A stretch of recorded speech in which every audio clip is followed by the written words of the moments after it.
Parami ang mga taga-Benguet na nagtuturo sa Thailand. Dahil sa kanilang husay, plano ng Pichit Thailand na mag-recruit ng mas marami pang guro mula sa lalawigan. Nagpapatrol, May Cornes.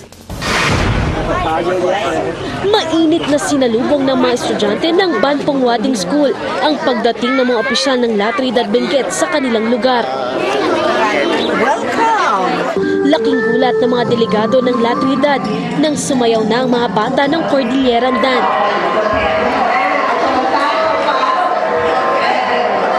Ang nagturo sa kanila, si Teacher Mia mula Bugyas, Benguet. Kasama ni Teacher Mia na nagtuturo sa eskwelahan ang asawang si Ian.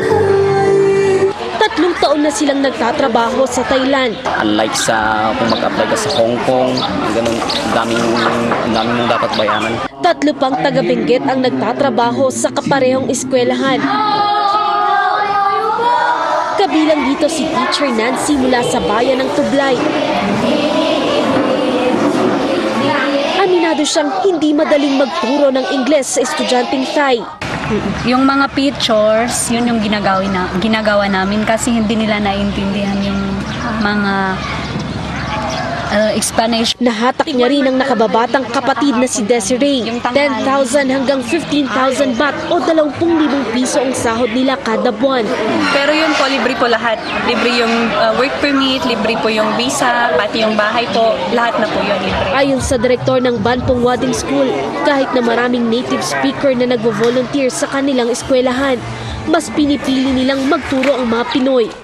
We can understand the culture of Filipino teacher, and Filipino teacher can understand Thai culture. Dahil dito, pumirma sa kasunduan ang mga opisyal ng La Trinidad at Pichit Primary Educational Service. Look into the qualifications of teachers going there, and then yung protection rin nila. Everybody will get profit, like Thai students, Thai teachers, and the citizen around my village, my area. Sa susunod na taon, pupunta naman sa La Trinidad ang mga kinatawan ng Pichit Thailand para pumirma sa kasunduan. May Cornes, ABS-CBN News.